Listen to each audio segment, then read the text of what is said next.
All right, welcome everyone to our week 1 recap video. S- And already I'm getting fun notifications and stuff. Okay.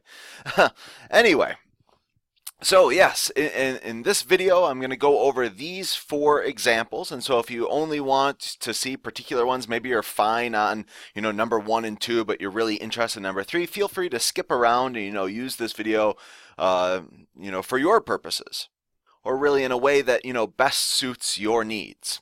But actually, I thought it'd be interesting, before I actually do these problems, for this first video here, I wanted to show you a little bit kind of behind the scenes stuff of how, I choose these problems and what I'm thinking about, in order to actually assemble all this.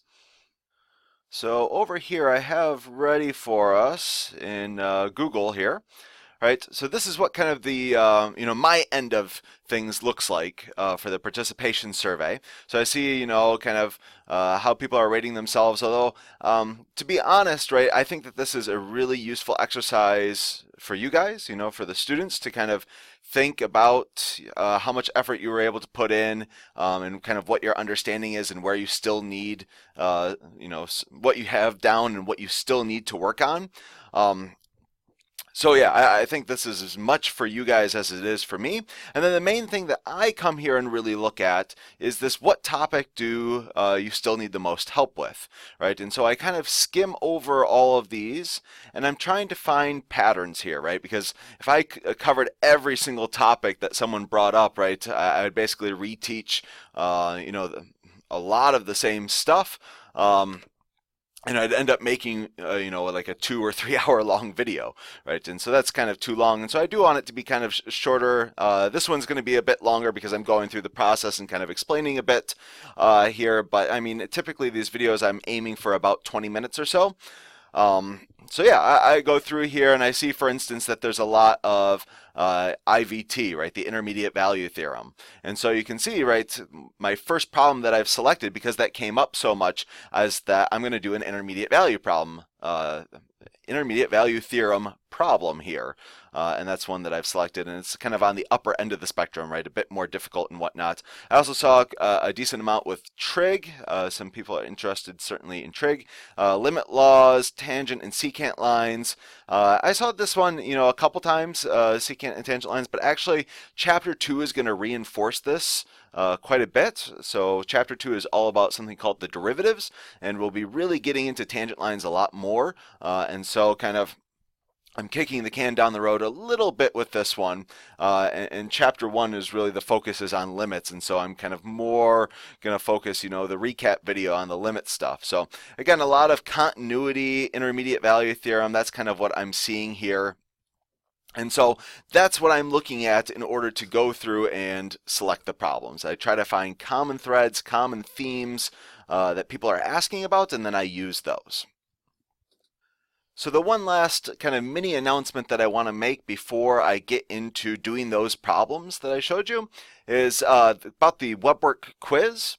So again, kind of the quiz is covering 1.4 through 1.8. That's our first quiz here. And if we go ahead and click on this, it says, yep, it's kind of taking us to this page. And let's see, I guess I haven't authenticated this morning, so there we go. And so this is right where you've done all of your WebWork homework, and kind of up here, these are the open homework sets, so you can see kind of the chapter 2 stuff is already open and available. But down here we have the quiz 1. So this is where you're going to go in order to take the quiz 1. And so I'll click on this and you'll see that is a time set. And the big thing about this time set is that you have 25 minutes, but you actually get multiple attempts to take it. So if you're unhappy with your score after your first attempt, you can go ahead and take it a second or a third time.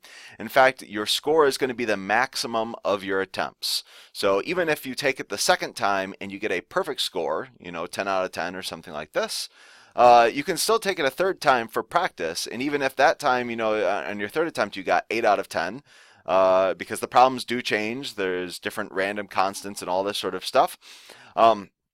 So if you get fewer points the third time, again, it's still the maximum score. So I recommend that you take it all 3 times just to get the practice. And again, it's only your maximum score that will count towards your grade.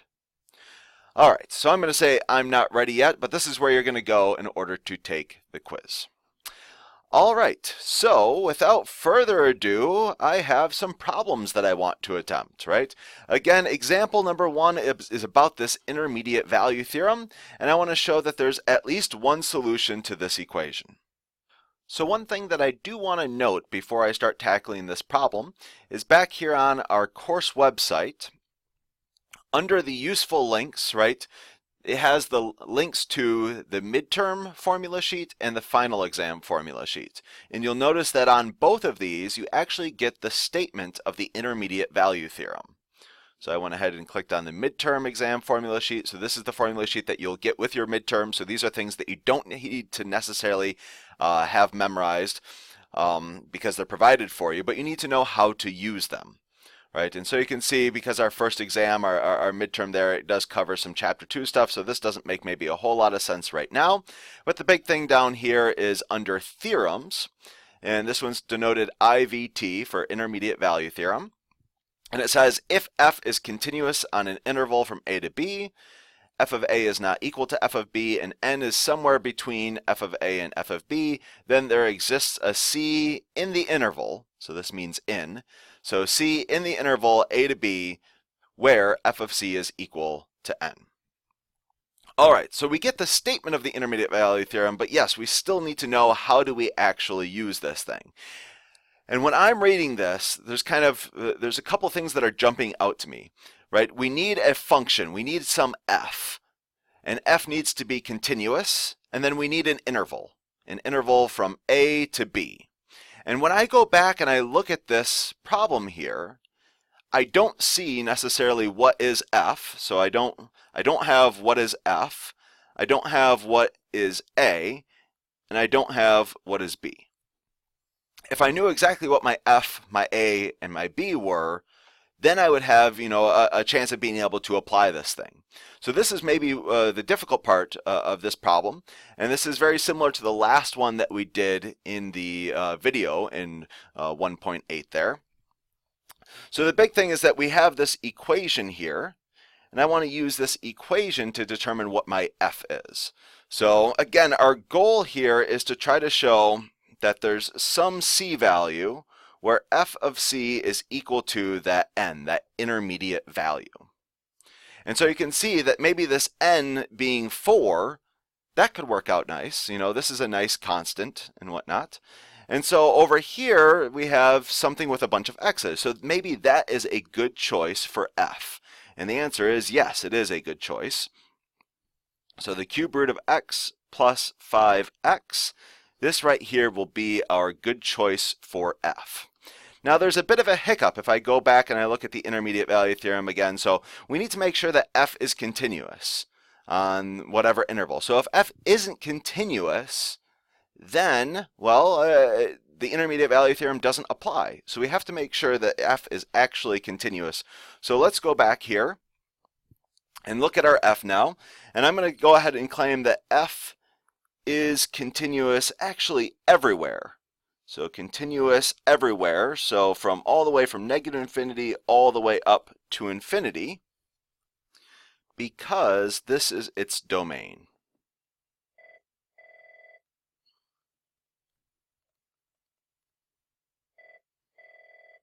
Well, looks like someone's calling my office. I'm going to go ahead and hit pause and I'll be right back. All right, I guess that was a telemarketer. First time they've called the office, so that's kind of interesting. But yeah, did not know that person. So anyway, getting back to our problem, right? So f is continuous on the interval from negative infinity to infinity because this is its domain. So the big thing here is going back, and I've actually pulled up our video notes that filled in for 1.8, and this is the bit about continuity. So continuity, this first page here, remember we had this nice theorem, this 8.4 right here, which says essentially all the functions we love, and those are polynomials or rational functions or root functions or trigonometric functions, kind of every reasonably nice function, are continuous everywhere in their domains. So if you can figure out what their domains are, which again, this was kind of an old algebra question. So if you can figure out what their domains are, this is where most functions are continuous. And so again, we have something, this is, we have a root and kind of a polynomial here, and so it's going to be continuous on its domain. So the domain from negative infinity to infinity, I guess the last words or so that I want to say about this is remember that cube roots are actually fine with negatives, right? You can't plug negatives into square roots or fourth roots or sixth roots or really any even root, but odd roots are completely fine with negatives. So for instance, kind of side problem right here. If you were asked what is the cube root of -1, the answer is -1, right? So what is that when you take, what should you take and cube it in order to get -1? And the answer is, right, if you take -1 and you cube it, that will give you -1. And so that's why the cube root of -1 is -1. And so notice that kind of this doesn't explode or go crazy in any way. That only really happens with square roots or fourth roots or, again, any even root. All right, so again, that's a little bit of side math right there. So, okay, we have it's continuous on any interval, right, from negative infinity to infinity because that is its domain. So now we need to go ahead and go out and try to find a place where 4 would be an intermediate value. So again, let's go back here really fast and just stare at this one last time, right? We're trying to find an A and a B where n, which is our 4 in this case, is between the function's value at A and B. So this requires a bit of guess and check, and this is very similar to the video problem that we did here. So we're going to guess a little bit here. I'm going to go ahead and start off with maybe A equals 0. So I'm going to just try A equals 0 and see what happens. So at A equals 0, f of A, or f of 0, that's going to be equal to the cube root of 0 plus 5 times 0. So this is going to be equal to 0 after we simplify down. Now that is smaller than our intermediate value 4, right? We're trying to surround 4 right now. And so we have something that's less than 4. And so I want to choose a value for B where if I plug that into F, that this ends up being greater than 4. That's my goal right now. And so we're going to try things, right? And usually with these ones, you know, you try a few of the common ones, you know, maybe 1, 2, 3, maybe -1, stuff like this. You just try a few things, and usually they're pretty reasonable, especially if they're built to be done in a time setting, right? So, I mean, maybe the homeworks, they make you kind of think and guess a little bit more. But for quizzes and for exams and whatnot, if you only had, you know, 5 minutes to complete this problem, we don't want this bit to, you know, be the crazy challenging part or anything like this. So I'm going to go ahead and try maybe 1. That seems like a fairly natural choice. So I'm going to try B equals 1. And so if I plug this in, I'm going to have the cube root of 1 plus 5 times 1. And so let's see, the cube root of 1 would be 1. And 5 times 1 is going to be 5. So this is 6. So actually I guessed correctly, right? So 6 is greater than 4. And so we can see that we've completely surrounded 4. We have something smaller than 4, mainly 0, and we have something larger than 4, 6 in our case. So the last bit for all of these intermediate value theorem problems is the conclusion statement. All right? So the conclusion statement is, so by the intermediate value theorem, and actually maybe I'll just go ahead and denote this IVT, we know there is a solution to our function equaling 4, which is what we wanted up here. Remember, we're trying to show that our function will equal 4. And we're going to say where the solution is. So this, where C, what we would actually need to plug in, is on the interval between 0 and 1. And we don't know exactly what it is, but somewhere between 0 and 1, there's some number that you could plug in here, and it would give you out 4. And again, the intermediate value theorem is very visual, right? And so this is kind of all of the algebra behind what we're doing, but it's really nice, especially for the first couple, to draw a picture and really see what we're showing, or what the intermediate value theorem is doing here. So basically, we have some function that we know is continuous. We found out that if you plugged in 0 for it, you got out 0. So basically this point right here, and maybe I'll do this in a different color, I'll use blue, that if you plug in 0, you get out 0. So this point right here is on the graph. We also know that if you plug in 1, you get out 6. So, okay, maybe I'll just go up here and I'll say this is 6. So 1, 6 here is also on the graph.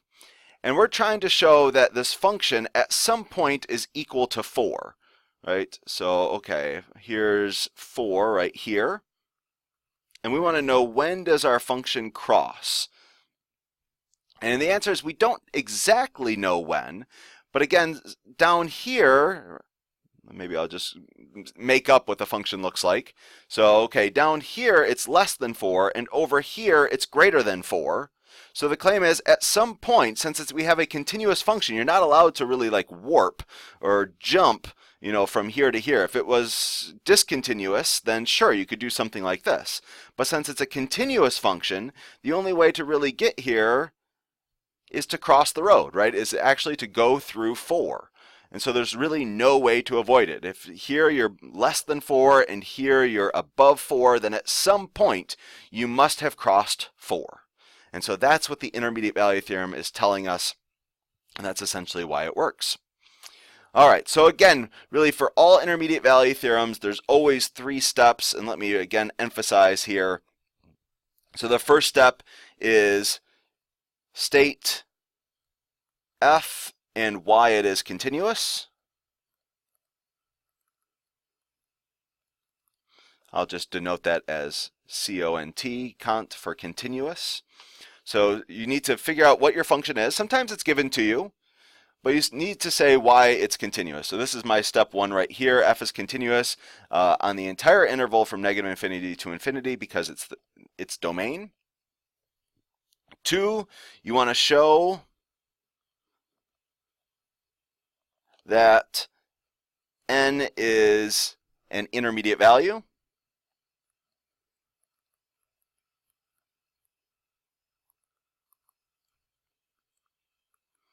So that was this bit back here, right? So my n was 4.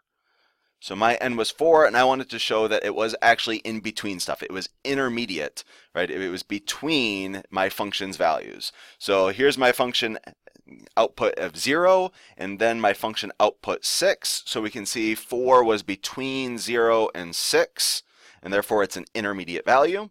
And then finally, we want to go ahead and do the conclusion statement.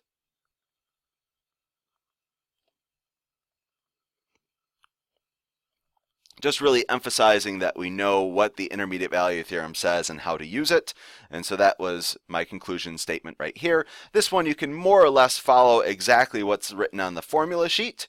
So, oops, that's not it. Over here. So here's our formula sheet, right? And we saw that n is an intermediate value, right? It's between f of a and f of b. So in this case, I used f of 0 and f of 1. Then there exists a c between 0 and 1 that satisfies f of c is equal to our n.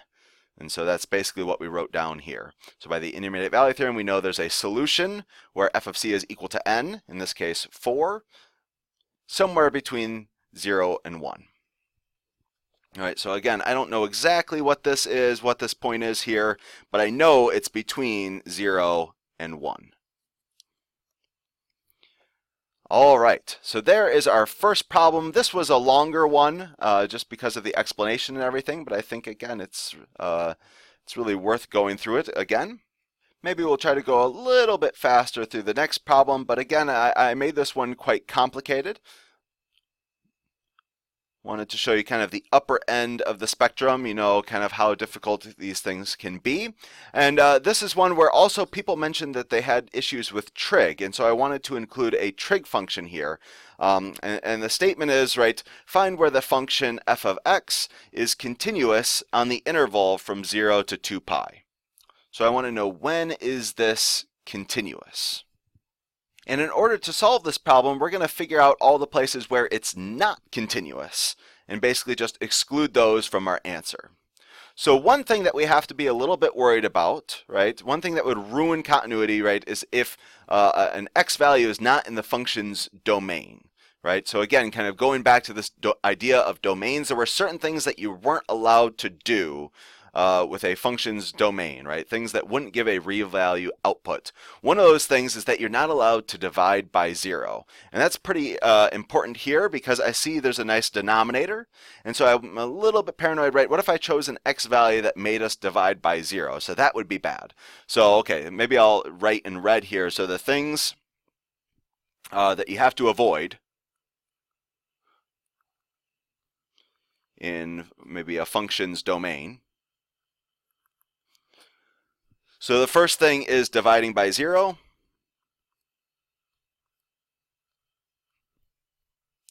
The second one is negatives in square roots. And I'll just denote that SQRT, square roots. And again, this is really all even roots, so 4th roots, 6th roots, things like that as well. And then the final one that really won't come up for us in this class is that logarithms, right? There was this whole bit about logarithms and these being complicated. You may have seen these in your favorite algebra class, but negatives and 0 in logarithms. So these are the things that you have to avoid for a x value to be in the domain of f.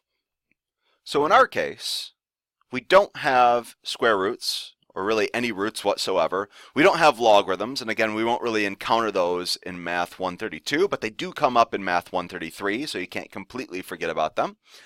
But the main thing that we're interested in here is dividing by 0. So if we were to divide by 0, that would be an issue. And so we need to look at this and figure out, okay, when are we dividing by 0? Because that means that that x value wouldn't be in the function's domain, and therefore it wouldn't be continuous at this point. So what we need to do here is figure out when we divide by 0, and the easiest way to do that is to go ahead and factor our denominator.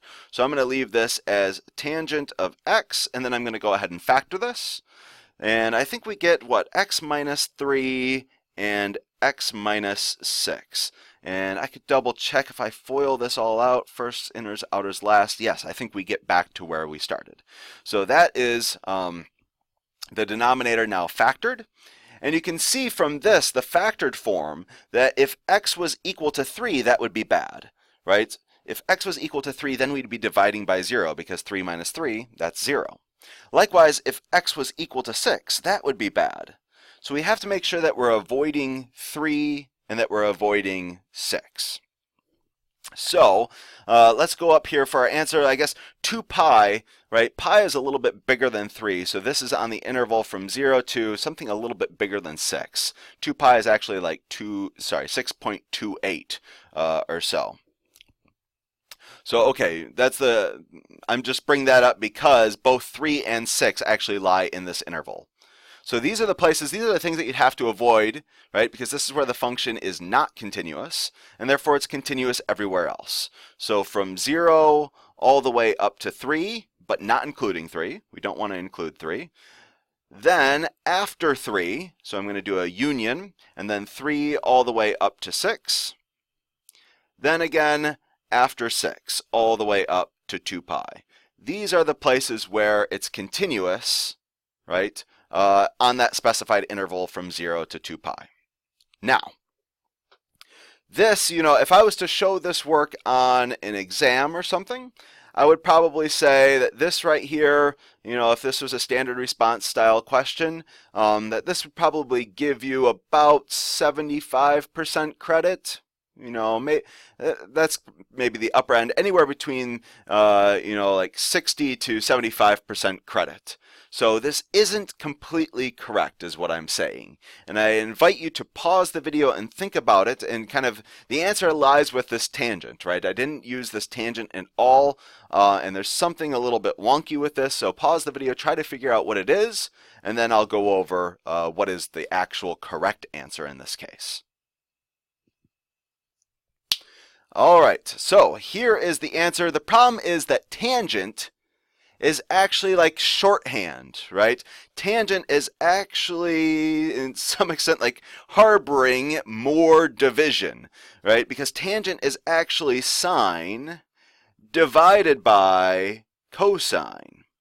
And so we can actually see that there is more division. We have to be worried about dividing by 0, and there's actually more division that we have to think about. So all this division down here we already thought about. We've taken this into consideration. But the fact that you're dividing by cosine, that means that if cosine itself ended up outputting 0, well, then you'd be dividing by 0, and that would be bad. Right? And so we need to know, when does cosine equal 0, right? We want to make sure that cosine of x does not equal 0, because if it was equal to 0, then we'd be dividing by 0, and that's a problem. So the question is, when does cosine equal 0? And so, okay, there's a couple different ways that we can go about this. One thing that I did want to point out, right, is that we actually get some of the unit circle on our formula sheet. So this is nice to know. We have a table of trig values. You don't get them all, but you do get some of them. It looks like the first quadrant here, from 0 to pi over 2, you get the sine, the cosine, and the tangent values. And in particular, you can see at pi over 2 here, cosine of pi over 2, you're outputting 0. And in fact, it even gives you the tangent values, and it says tangent does not exist there, because again, you'd be dividing by 0.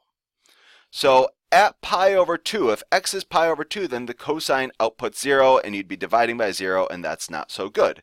So x should not be equal to pi over 2. There's actually one more place, there's one more value here where cosine would output 0 on this interval from 0 to 2 pi. And so this is where it really is useful to know what the unit circle is and what cosine is on the unit circle, right? The cosine is the x values of the unit circle, right? So it's how much do you move left and right. And you'll notice that if you plugged in 90 degrees or pi over 2 radians, you would get this point right here on the unit circle, which means, right, you don't move to the left at all, you don't move to the right at all, right? The amount that you move to the left or the right, or the x value, is 0. So at pi over 2, this is one place where you don't move to the left or to the right at all. But there's actually another one down here. So if you were to keep going and go all the way down here, right, this is another place where you don't move to the left at all, you don't move to the right at all, right? The x value on the unit circle is 0. You did not move to the left or to the right. And this ends up being at 3 pi over 2. Right, so here's kind of 1 pi over 2, here's 2 pi over 2, here's 3 pi over 2. Or likewise, you could say 90 degrees, 180 degrees, 270 degrees, right? So this is 3 pi over 2. So these are the two places where we have to be concerned, at pi over 2 and also at 3 pi over 2. So we want to make sure that we exclude those, and that will give us our correct answer. So the final correct answer would be from 0 to pi over 2. Then, right, we need to skip over this. So right up to it, but don't include it. So that's why we use the parentheses, not the bracket. Then from pi over 2 all the way up to 3. Then from 3 all the way up to 3 pi over 2. Then from 3 pi over 2, and again, we're not including this, we're using the parentheses. So we say you go right up to it, but you don't include it. All the way up to 6. And then finally from 6 to 2 pi. And right, we're just writing these problem spots in increasing order. So that's why we do pi over 2 first, then 3, then the 3 pi over 2, and then the 6, right? We're just writing these in increasing order. So this right here would be my final answer. Again, this is an upper end of the spectrum type of problem, right? I chose an intentionally difficult one to go over in the video here. All right, well, with that, let's move on to example number 3. I had a couple limit problems. I saw a couple folks were interested in these absolute value functions and how they apply to limits. And so that's why I created this problem here, evaluate the limit. And again, remember that this is as x approaches 2 from the left. As x approaches 2 from the left. So I'm just going to say left of 2. Or maybe side note here, this is smaller than 2. Because if you're to the left of the 2 on the number line, right, so here's 2, and if you're to the left of it, and then maybe you're over here by 1 or like 1.5, or, right, you're smaller than 2. So when I say left of 2, I mean left on the number line. All right, so whenever I'm trying one of these problems here, a limit problem, right, the first thing that I always try is, well, what happens if I just plug in 2 into my function? Right? What is the output there? So if I plug in 2, let's see, I would get 2 squared, that would be 4, plus another 2, that, okay, and then minus 6. And then in the denominator here, I'd have the absolute value of 2 minus 2. So this would be 0 divided by 0. And so unfortunately, this is not a real number here. 0 divided by 0 is not a real number, you know, like 1 or 2 or 5 or anything like this. So my job's not done, but at least it tells me kind of what my answer should look like. I'm trying now, I'm thinking that this is a 1.6 problem. I'm going to try to get those zeros to cancel in some interesting way. Or some clever way, and I'm expecting to get an actual real number output here, some actual number. Remember, the other option is if you had something like non-zero divided by 0, then you know that this is going to be a vertical asymptote, and the only possible answers are really infinity, negative infinity, or does not exist. So this kind of helps me tell how to fight, you know, how to be thinking about the problem. So that's why I always plug in first. Plus, there's the added benefit is that sometimes, you know, if it's an easy limit problem, right, it may happen to be continuous at that point, and then you would just get a number out and you're done, sort of deal. So it kind of helps check for that case as well. All right, so again, I'm going to try to get those zeros to cancel in some kind of clever way here. That absolute value is throwing a wrench in the system, but then I also see the numerator here was outputting 0, and I'm thinking, okay, with a quadratic here, it's probably a good idea to factor this if I can. So let's go ahead. I'm going to try to rewrite this. This is x approaches 2 from the left, and if I try to factor that numerator there, let's see, I think I get x plus 3 and x minus 2. Double check if I was to FOIL that all out, do I get back to where I started? And yeah, I do. So this is how I can factor the numerator. And then there's this bit about this absolute value. Remember, the absolute value behaves in 2 different ways, depending on if you're trying to hand it a positive or a negative, right? And so, okay, that's a little bit informal. More formally, right, we have that the absolute value of some quantity, right? In this case, our quantity is this 2 minus x. But in general, right, the absolute value of some quantity, it behaves in 2 different ways.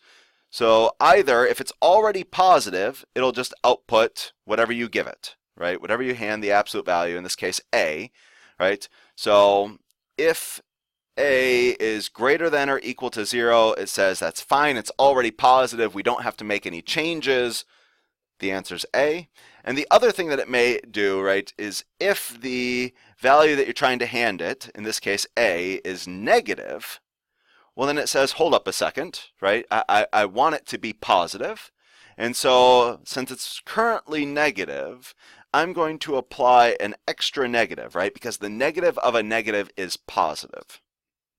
And so this is how the absolute value behaves, and it really depends on if you're trying to feed it a positive number or a negative number. Again, if it's positive, it's just going to leave it alone. If it's negative, that's when it makes the change and it says, hold up a second, take this extra negative sign because the negative of a negative is positive. So we need to figure out which situation we're in. Again, we're to the left of 2, smaller than 2. So think about plugging in like 1 or 1.5 or 1.9. Again, something probably quite close to 2, but a little bit smaller. So okay, if I was to plug in 1, so 2 minus 1, or 2 minus 1.5, or 2 minus 1.9, something that's smaller than 2 into this absolute value here.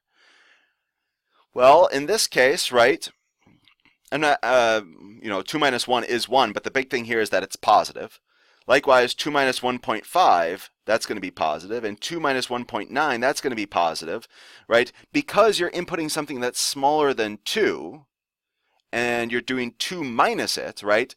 Well, 2 minus a number that's smaller than 2 is always going to be positive. And so we know that actually we're in this first case right here, that the thing that we're trying to feed into the absolute value is already positive. And since it's already positive, the absolute value is not going to do anything to it. So in this case, right, the absolute value, since it's not doing anything, this is equivalent to just 2 minus x. Now you have to be careful, and you always have to check this, right? If, in this case we had to the right of 2, for instance, and we were plugging in things that were larger than 2, then when you take 2 and you subtract away something larger than it, then it would become negative, and you'd actually be in the second case. And so I'd plug down here, I would put negative a, right? Negative whatever I'm plugging in there. So you always have to check this. All right, but in my case right now, it turns out that what we were plugging into the absolute value was already positive, and so it didn't really it wasn't doing anything. All right, and now we can see we've simplified down quite a bit. We've factored the quadratic, we've gotten rid of the absolute value, and I can kind of see that these things, this x minus 2 and this 2 minus x, they're very similar. They almost cancel, but actually I need to factor out a negative sign from maybe the bottom one here. If I was to factor out a negative sign, well, let's see. Factoring out a negative, that would almost give this a negative here, and then this would become positive. So let's double check. If you were to distribute this to each piece, we should get back to where we started. So that works out well. And by factoring out that negative sign, well, let's see here. We have the limit as x approaches 2 from the left, and I have x plus 3, I have my x minus 2, and when I take out that negative sign, let's see, let's rearrange this, and I would get x minus 2. So we can see that these are actually opposites. And now they look the exact same. They're both x minus 2's, and those will perfectly cancel. Now once you have those canceled, again, I'm going to try plugging in 2 again, just like I did at the very beginning. Before we got 0 over 0, so it didn't work out. It didn't give us a real number output. But now that we've had something cancel, I have hope that maybe if I try to plug in 2 again everywhere I see an x, that actually, we've gotten rid of those zeros and we'll get an actual answer. So let's go ahead and check here. So if I plug in 2, let's see, I would have 2 plus 3, and then divided by, and I guess what's left down here is really negative 1. So it looks like the answer here would be negative 5. And that is the answer. The answer is negative 5 in this case. Again, with these that are kind of more complicated like this is all of the algebra that goes into this problem, but it's nice to double check with a graph. And so I went ahead and I used Desmos here.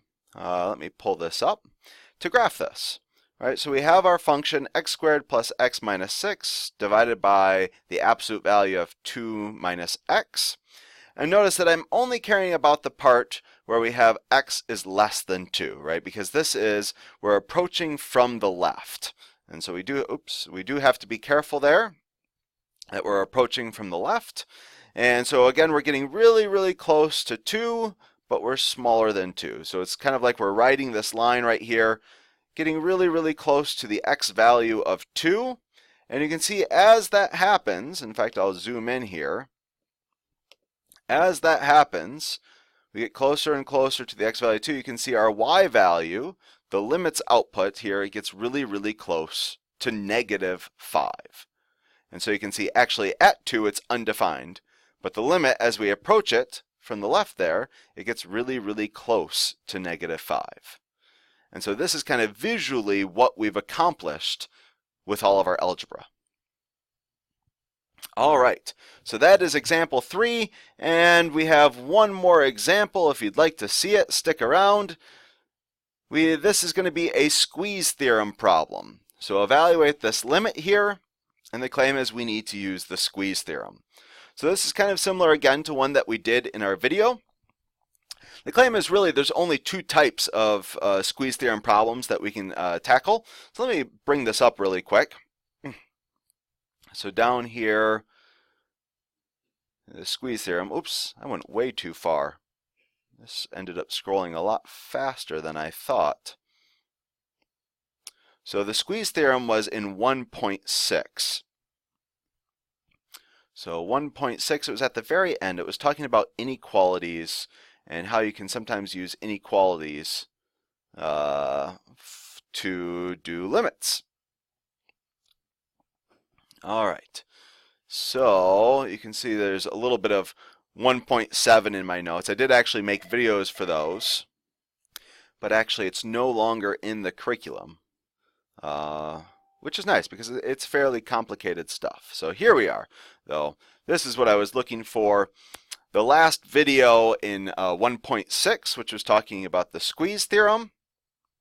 And like I was saying, that there's really only two types of problems that you can see. So something like this, where you have a function and you're told that it's in between these two other functions, right? So it's kind of setting up this FGH sort of deal for the squeeze theorem. So that's the first type, something like this. And the second one is something with some trig. So something like this right here. I typically find these are a little bit more difficult because it hasn't set up this system of inequalities. You have to set that up. But with the trig ones, actually it's not so bad. And so let me show you how to do these. So here's my problem, and you can see that again it has some trig in it, right? In this case, sine. And maybe just like before, you know, like my first limit problem, I can plug in 0 everywhere I see a t. So, right, it says the limit as t goes to 0. If I just try to plug that in, let's see, I would have 0 times sine of 1 over 0. Right, and that's, unfortunately, it's not a real value. It's a little bit of nonsense here. And so that's where we have to try to figure out, well, how can we solve this problem, right? And so a problem like this, we're going to try to apply the squeeze theorem to.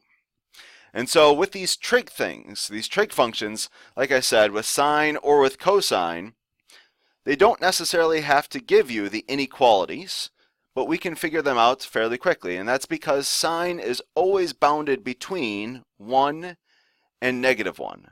So it's always stuck between 1 and -1. It never goes outside of that. And in fact, so let me go ahead and show you maybe on Desmos really quick.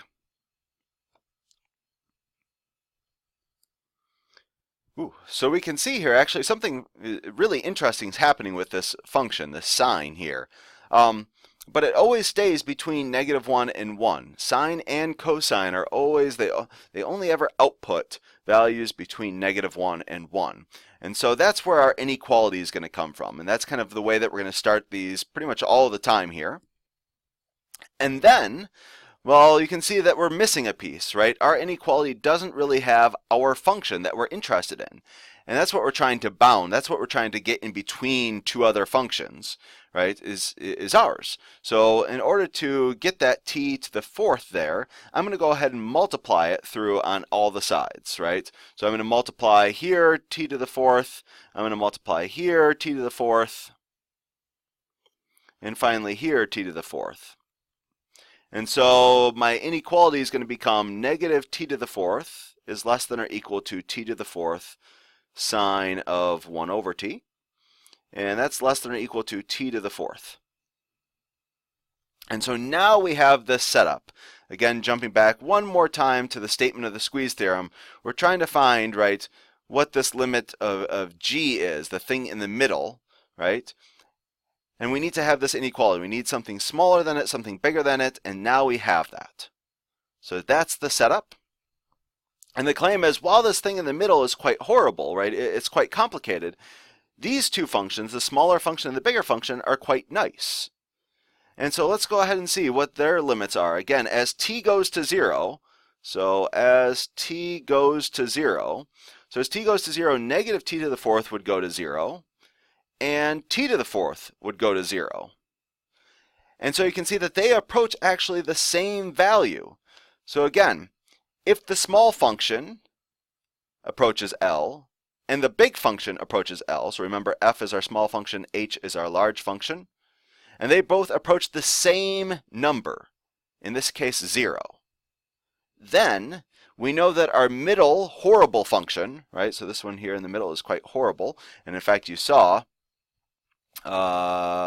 here in Desmos, right, that this thing is quite horrible, right, that this horrible function here must also approach L, the same value. So the thing that's stuck in between zeros, therefore this must also go to 0. What choice does it have, right? It needs to be larger than 0 and smaller than 0, or it could be equal, right? And we're going to really take advantage of that, and it needs to be equal to 0. So how I would formalize this, right, if this showed up on an exam or something where I had to show my work, I would say since the small function, and that's negative t to the fourth, this limit as t approaches 0 is equal to 0, and also the large function, the limit as t approaches 0 of our large function, t to the fourth, is also equal to 0, by the squeeze theorem,